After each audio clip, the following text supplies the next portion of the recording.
अस्सलाम वालेकुम। जैसा कि आपको मालूम है कि सेंसस 2021 को 31 अक्टूबर तक मुकम्मल करना ज़रूरी है। इसके बारे में कुछ इंस्ट्रक्शंस हैं जिनका जहन नशीन रखना ज़रूरी है। सबसे पहले तो अपनी SIS एप्लीकेशन को रिफ़्रेश कर लें। ज़्यादा बेहतर ये है कि इसे डिलीट करके नए सिरे से इंस्टॉल करें ताकि आपको ताज़ा वर्जन मिले। उसके बाद इसके होम पेज को खोलें तो यहाँ पे सेंसस 2021 नज़र आ रहा है, इसे प्रेस करें। अगर इसे प्रेस नहीं करना चाहते तो जहाँ जहाँ पे आपने चेंजेस करनी है, स्टूडेंट्स में, स्टाफ में, क्लासेस में और सेक्शंस में और स्कूल में, जहाँ जिस सेक्शन में भी आपने चेंजेस करनी है उसे प्रेस करें तो आप उधर चले जाएंगे। एंड पे आप इस सेंसस को प्रिपेयर कर लेंगे। अगर आप स्टूडेंट्स के पोर्टल में जाएंगे, सबसे पहले स्टूडेंट्स, तो अगर सर्च स्टूडेंट के अगर आपने कोई उनके नाम वगैरह में चेंजेस करनी है तो यहाँ से आप उनको चेंज कर सकते हैं, क्लियर कर सकते हैं, सर्च कर सकते हैं और ट्रांसफ़र इन कर सकते हैं। स्टूडेंट को किसी दूसरे स्कूल से अपने स्कूल में लाने के लिए उसका डाटा बराह रास्त आपके पास आ जाएगा। उसके बाद न्यू स्टूडेंट एनरोलमेंट है तो इसके बारे में आप जानते हैं कि आपको इसकी 4 ऑप्शंस हैं। पर्सनल हैं, पेरेंट्स हैं, एजुकेशन है और उसकी हेल्थ के हवाले से। पर्सनल डाटा एंटर करें, बताएं कि ये मेल है या फीमेल है, उसकी डेट ऑफ बर्थ दर्ज करें। उसके बाद वो जो भी उनके कवायद लिखने हैं वो लिखें और इसे एनरोल कर दें। उसके बाद पर्सनल इन्फॉर्मेशन के बाद आप उसकी पेरेंट एज में आ जाएं। उसके वालिद का शनाख्ती कार्ड, वालिद का नाम लिखें और उनकी इनकम ब्रैकेट कि वो किस इनकम ग्रुप से ताल्लुक़ रखते हैं। उसके बाद उनकी एजुकेशन में बताएं कि वो एनरोलमेंट नंबर उसका लिखना है और किस तारीख को आपने स्कूल में दाखिल किया है, इसके बारे में आप ऑलरेडी जानते हैं। उसके बाद उसकी जो हेल्थ का है, हेल्थ प्रोफाइल में जो चीज़ें आपसे पूछी जाती हैं कि उसे कोई प्रॉब्लम तो नहीं है चलने फिरने में या सीखने में या उसके हियरिंग में। तो नेक्स्ट आपने चले जाना है न्यू स्टूडेंट एनरोलमेंट, ये सारा रिपीट हो रहा है। और उसके बाद आपने आ जाना है स्टाफ में। स्टाफ में अगर कोई ट्रांसफ़र इन वगैरह है या किसी के डाटे में कोई प्रॉब्लम है तो आप अपने CO ऑफिस से इसे करेक्ट करवा सकते हैं। उसके बाद आप आ जाते हैं स्कूल में। स्कूल वाले पोर्टल में एनरोलमेंट टारगेट 2019 के यहाँ पे सेट हुए थे। उसके बाद ट्री प्लांटेशन है, school summary and so on. School की बेसिक्स में जो चीज़ें आपने चेंज करनी है, जैसे कुछ लोगों के PP और NNA नंबर यानी प्रोविंशियल असम्बली और कौमी असम्बली के हल्के चेंज हुए हैं तो उनको करें। और ये कि आपका स्कूल किस लेवल में, म्यूनसिपल कमेटी में, मेट्रोपॉलिटन कॉरपोरेशन में या कहाँ पे है, उसे सेलेक्ट करें। बाकी इसके विलेज कौन सा है, मरकज़ कौन सा है, ये आप लिख देंगे। ऑलरेडी लिखा होगा, अगर किसी का कोई चेंज हुआ तो वो लिख देगा। उसके बाद आते हैं बेसिक इन्फॉर्मेशन में और आते हैं स्कूल काउंसिल में।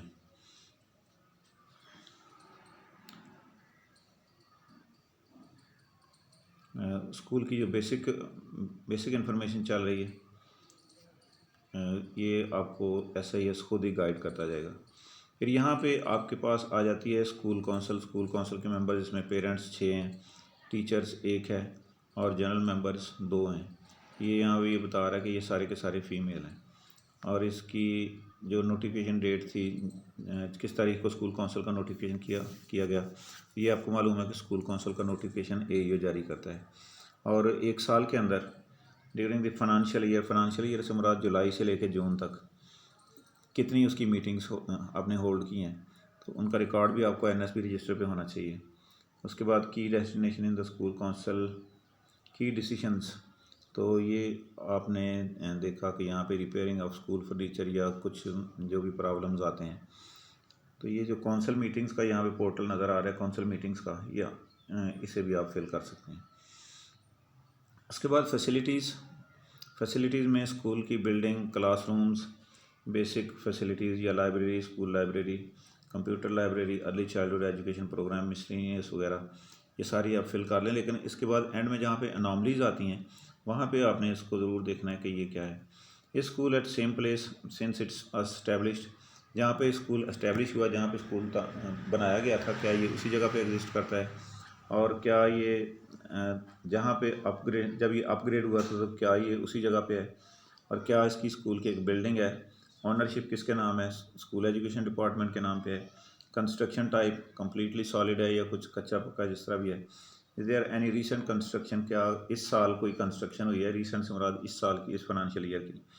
बिल्डिंग कंडीशन सेटिस्फैक्ट्री है और या नहीं सेटिस्फैक्ट्री, अगर डेंजरस है तो फिर आपको उधर मेंशन करना पड़ेगा। उसके बाद कंस्ट्रक्शन एरिया, कितना कवर्ड एरिया है जिसके ऊपर छत डली हुई है, उसको स्क्वायर फीट में आपने देना है। और उसके बाद SQFT का मतलब स्क्वायर फीट है। टोटल स्कूल एरिया कितना है, ये आपने कनालों में और मरलों में दे देना है। उसके बाद आपने चले जाना है नेक्स्ट, ये फैसिलिटीज़ चल रही हैं जैसे जिस स्कूल की एग्जांपल ली गई है, इसमें फंक्शनल क्लासरूम 7 हैं, डेंजरस क्लासरूम कोई नहीं है, अंडर कंस्ट्रक्शन कोई नहीं है। Total classroom, total non classroom से मुराद कोई हेड का ऑफिस या क्लर्क का कमरा या स्टाफ रूम वगैरह अगर जो होते हैं तो वो नॉन टीचिंग क्लासरूम्स होते हैं। उसके बाद डेंजरस नॉन क्लासरूम कोई नहीं है, class section in open air कोई नहीं है। टोटल रूम्स 7 हैं और ये सारे के सारे उन्होंने फंक्शनल क्लासरूम शो किए हुए हैं। जबकि टोटल क्लास सेक्शन 6 हैं, टोटल क्लासेस विद स्टूडेंट्स 6 हैं। तो अब मेरे ख्याल में उनको एक रूम ऐसा बताना चाहिए था कि जो नॉन क्लासरूम है, जैसे हेड का ऑफिस है। उसके बाद आगे जनाब EC रूम इनका चूँकि नहीं है तो EC के से मुतल्लिका बाकी तमाम मटेरियल भी उसका नहीं होगा, और अगर मौजूद है तो फिर आप आगे डिटेल दे दें। उसके बाद है कंप्यूटर लेबॉर्ट्री, इंटरनेट अवेलेबल नहीं है, अगर कोई एलिमेंट्री या प्राइमरी स्कूल है तो फिर यहाँ पे कुछ भी नहीं होगा, और अगर हायर सेकेंडरी स्कूल है तो वहाँ पे ये तमाम लवाजमात मौजूद होंगे। उसके बाद आ जाता है फर्नीचर। नंबर ऑफ़ चेयर्स यहाँ पे 6 हैं, टेबल्स 5 हैं। नंबर ऑफ़ पर्सनल कैबिनेट 5, अलमारियाँ भी पड़ी हुई हैं। 3 सीटर 50 हैं और स्टूडेंट चेयर 60 हैं। क्रिकेट के लिए, फ़ुटबॉल के लिए, ये आप अपने स्कूल के हवाले हिसाब से कर लें। उसके बाद फैसिलिटीज़ में मेन गेट अवेलेबल है, इनकी ये भी फैसिलिटीज़ में आ रहा है, और प्लेइंग ग्राउंड अवेलेबल है।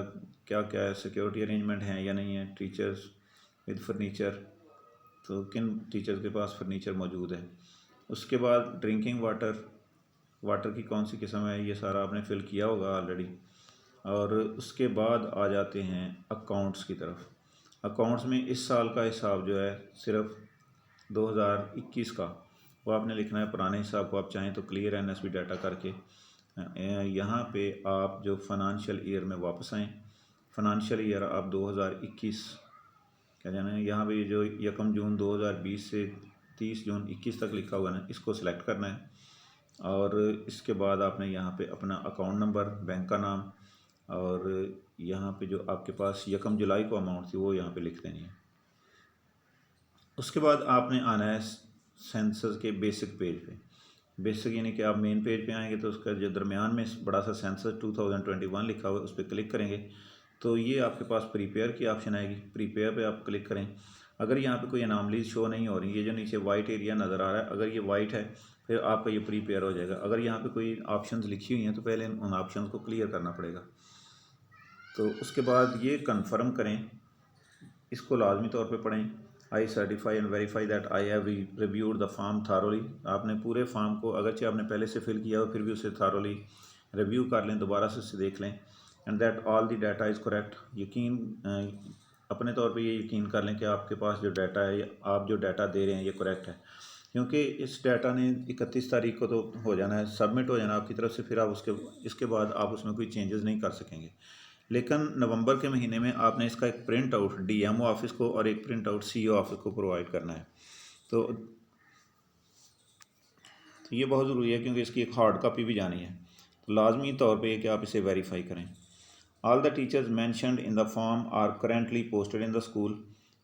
टीचर्स का अपने चेक कर लें कि आपके स्कूल में जो इस वक्त जो स्टाफ मौजूद है वो यहाँ पे मौजूद है, और अगर कोई टीचर्स ट्रांसफ़र होकर जा चुके हैं तो उनका डाटा यहाँ पे मौजूद तो नहीं है। No other teacher is currently posted in the school. I understand that in case incorrect data is submitted, disciplinary action under PIDA Act will be taken against the relevant school head and supervisory staff. अगर आप incorrect data देते हैं तो PIDA Act के तहत school head और supervisory staff यानी AEO या डिप्टी वगैरह के ख़िलाफ़ भी कार्रवाई हो सकती है। तो इस सब को, अपने डाटा को सही अंदाज में रिव्यू करने के बाद आप उसे वेरीफाई करें, यस कर देते हैं। उसके बाद आपके लिए कुछ गाइडलाइंस हैं कि आपको एनॉमलीज़ कहाँ पे आ सकती हैं। एनॉमलीज़ कब आएंगी, अभी तो आप ये जब ये सबमिट कर देंगे तो ये SIS आपको कुछ नहीं कहेगी। बाद में जब DMO ऑफिस ने इसको वेरीफाई करना है तो उनके पास जो MEAs की रिपोर्ट्स होती हैं या AEOs की तरफ से जो रिपोर्ट्स आती हैं फैसिलिटीज़ के हवाले से या दूसरे डाटा के हवाले से, जब उनको मैच किया जाता है, कंपेयर किया जाता है, तो फिर ये अनॉमलीज़ दोबारा से भेजी जाती हैं। वन बाय वन देख लें। All classrooms are dangerous but building condition is satisfactory. दो चीज़ें आ गई। एक आपने कहा कि तमाम के तमाम क्लासरूम डेंजरस हैं, लेकिन जब आप बिल्डिंग कंडीशन लिखते हैं तो वहाँ पे सेटिस्फैक्ट्री लिखते हैं, तो वहाँ पे सेटिस्फैक्ट्री ना लिखें, वहाँ पे अनसेटिस्फैक्ट्री लिखें। All sections are sitting in open air where as functional classrooms exist. आप फंक्शनल क्लासरूम 6 कर देते हैं और आप कहते हैं कि जी हमारी इतनी क्लासेस बाहर एयर में बैठी हुई हैं, तो ये भी अनॉमली होगी। Boundary wall recently constructed. अब ये DMO ऑफिस को तो मालूम है कि बाउंड्री वाल आपकी तामीर की गई है। अभी जैसा मैंने कहा कि बहुत सारी चीज़ें तो पहले से लिखी गई होंगी, तो उनको रिव्यू करना इसलिए ज़रूरी है कि जैसे बाउंड्री वाल कंस्ट्रक्ट हुई है लेकिन उसे आपने उधर मेंशन नहीं किया, but you have not mention boundary wall availability, ये उधर फैसिलिटीज़ में आपको मेंशन करना पड़ेगा। बिल्डिंग कंडीशन या ownership is mention but building is not available. से बिल्डिंग मौजूद नहीं है लेकिन आप बिल्डिंग की ऑनरशिप में कह देते हैं कि ये स्कूल एजुकेशन डिपार्टमेंट की मलकियत है, या आप कहते हैं कि बिल्डिंग कंडीशन सेटिस्फैक्ट्री है, तो ये भी अनॉमली काउंट होगी। बिल्डिंग नंबर नेक्स्ट है, building is available but constructed area is zero. Building तो मौजूद है लेकिन आप उसका कंस्ट्रक्टेड एरिया है वो कहते हैं कि ज़ीरो है। इसका मतलब है कि आपने लिखा कि बिल्डिंग अवेलेबल है, दूसरी तरफ आप कह रहे हैं कि कंस्ट्रक्टेड एरिया ज़ीरो है, तो उसका कंस्ट्रक्टेड एरिया यानी जितने कमरे बने हुए हैं या अगर बरामदा बना हुआ है तो वो बताना पड़ेगा। Building is available but no room exist. आप कहते हैं बिल्डिंग अवेलेबल है लेकिन जहाँ पे क्लासरूम्स या नॉन क्लासरूम्स की बात की जाती है तो आप कहते हैं कि कोई रूम मौजूद नहीं है, तो ये भी अनॉमली होगी, ये भी आपसे पूछा जा सकता है। Building is critically dangerous but no room और क्लासरूम डेंजरस। आप कह देते हैं कि बिल्डिंग डेंजरस है, बिल्डिंग की मजमूई सूरत हाल आप कहते हैं डेंजरस है, लेकिन जहाँ डेंजरस क्लासरूम्स की बात होती है वहाँ पर आप उसे ज़ीरो कर देते हैं, तो ये भाई अनॉमली होगी। Building is not available but EC room is available.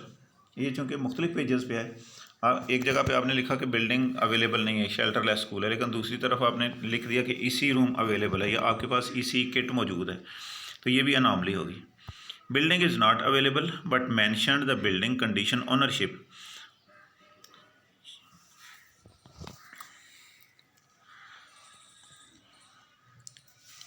Building is not available but rooms exist. इसी तरह अगर बिल्डिंग अवेलेबल नहीं है लेकिन आप कह देते हैं कि जी इतने क्लासरूम हैं।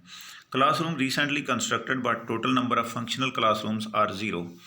क्योंकि ये भी उधर DMO ऑफिस में C ऑफिस में मालूम होता है कि बिल्डिंग बन चुकी है, तो एक उनका डैशबोर्ड भी चल रहा होता है, लेकिन आप लोग अपने जो हेड टीचर्स हैं वो अपने डैशबोर्ड पे से ज़ीरो शो कर देते हैं, ये भी अनॉमली शो होगी। उसके बाद नेक्स्ट चलते हैं, तो computer training students are greater than total enrolment in school.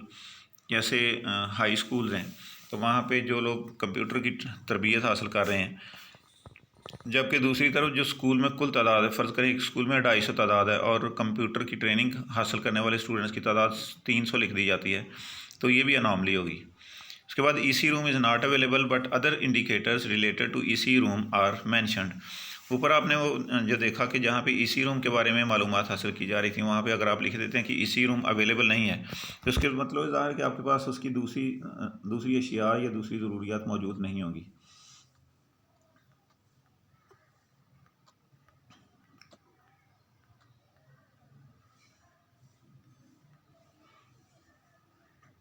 ठीक है, अगर is there any EC room in your school, आपके स्कूल में EC रूम है, अगर आप येस करें तो फिर बाकी चीज़ों की ज़रूरत होगी, लेकिन अगर आप यहाँ पे नो कर देते हैं कि EC रूम नहीं है तो फिर ना तो किसी ने वहाँ पे ट्रेनिंग ली है, ना वहाँ पे किट मौजूद है, ना वहाँ पे कोई टीचर ट्रेन है, ना वहाँ पे कोई आया है, फिर आपको बाकी सारी चीज़ें भी नो करनी होगी। उसके बाद है इनवैलिड कंस्ट्रक्टेड एरिया। आमतौर पे उनको मालूम होता है कि कितने 2 कमरे हों तो उनका एरिया कितना बनता है, 4 कमरे हो तो कितना एरिया बनता है, 7 कमरों का ब्लॉक हो तो कितना एरिया बनता है, तो आपको ये सही लिखना पड़ेगा। इसी तरह इनवैलिड प्ले ग्राउंड एरिया, इसी तरह इनवैलिड NA नंबर। NA से मुराद नेशनल असम्बली का जो हल्का है, वो चूँकि बड़ा हल्का होता है, बहुत सारे लोग उसको सही लिख रहे होते हैं, अगर एक आध बंदा गलत लिखता है तो वो पकड़ा जाता है। Invalid number of library books in any subject 6 characters, ये लाइब्रेरी के बारे में आ गई। उसके बाद उर्दू इंग्लिश साइंस बुक्स आ गई। उसके बाद invalid number of chairs of 3 seaters for students. अब बाज़ जगह पे स्टूडेंट्स के लिए जो 3 सीटर हैं, ऐसे बेंचेस जिन पे 3 स्टूडेंट्स बैठ सकते हैं, उनकी तादाद अगर हज़ारों में है तो इनवैलिड PP नंबर से मुराद प्रोविंस पंजाब, सूबाई हल्के का number.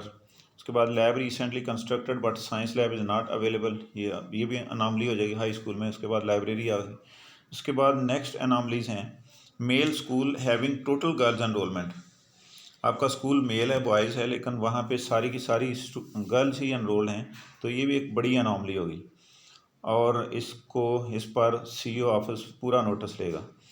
Primary middle higher secondary school with zero furniture for students, कोई भी ऐसा स्कूल जहाँ पे स्टूडेंट्स के लिए ज़ीरो फर्नीचर है, ऐसा पॉसिबल नहीं है कि वहाँ पे ज़ीरो फर्नीचर हो। फर्नीचर आपको शो करना पड़ेगा। Number of chairs and tables are zero for teachers in middle higher secondary schools. इन स्कूलों में अगर चेयर्स और टेबल्स की तादाद ज़ीरो है तो फिर भी ऑडिट पैरा लग सकता है हेड पे। Number of chairs tables are zero for teachers in primary school में टीचर्स के लिए भी अगर नहीं है तो भी ऑडिट पैरा लगेगा। नल NA नंबर, अगर आप नेशनल असम्बली का नंबर नहीं लिखते या PP का नंबर नहीं लिखते या स्कूल का जेंडर नहीं बताते कि ये मेल स्कूल है या फीमेल स्कूल है, तो भी आपसे पूछा जाएगा। इसके बाद स्कूल लोकेशन, ये अर्बन है या रूरल है। Reverify that the school building is fully dangerous, अगर बिल्डिंग डेंजरस है तो आपको बिल्डिंग डिपार्टमेंट से सर्टिफिकेट हासिल करना चाहिए कि ये बिल्डिंग है। Reverify that the school is running without any kind of building, ये चूँकि बड़ी क्रिटिकल सूरत हाल होती है कि कोई स्कूल शेल्टरलेस हो, जहाँ पे किसी किस्म की कोई बिल्डिंग नहीं है, तो उस स्कूल का नोटिस हायर अथॉरिटीज़ को ज़रूर होना चाहिए। Reverify all rooms class rooms are dangerous, तो सारे का आप डेंजरस डिक्लेयर करवा रहे हैं तो वेरीफाई करें, रीवेरीफाई करें। स्कूल नेम और school level is incorrect, school का नाम या स्कूल का लेवल, जैसे कुछ मॉडल स्कूल हैं, कुछ गर्ल्स मॉडल स्कूल हैं या कुछ कम्युनिटी मॉडल स्कूल हैं, तो उनका नाम जिस तरह का ऑफिशियल नेम है वो पूरा का पूरा सही यहाँ पे लिखना है। उसके बाद science lab is available but physics chemistry bio combined lab is not available, ये भी अनामली होगी कि साइंस लैब तो आप लिखें लेकिन उसमें आप फिज़िक्स केमिस्ट्री बायो इसका जिक्र ना करें। उसके बाद toilet recently constructed but total number of usable toilets are zero, हाँ जी, इसे भी देखें कि आप टॉयलेट्स तामीर तो करवा लेते हैं लेकिन उसे ऐसा ही इस पर मैंशन नहीं करते। रीवेरीफाई द डिसेबिलिटी और स्पेशल चिल्ड्रन डाटा, वो जो डाटा वहाँ पे मौजूद था,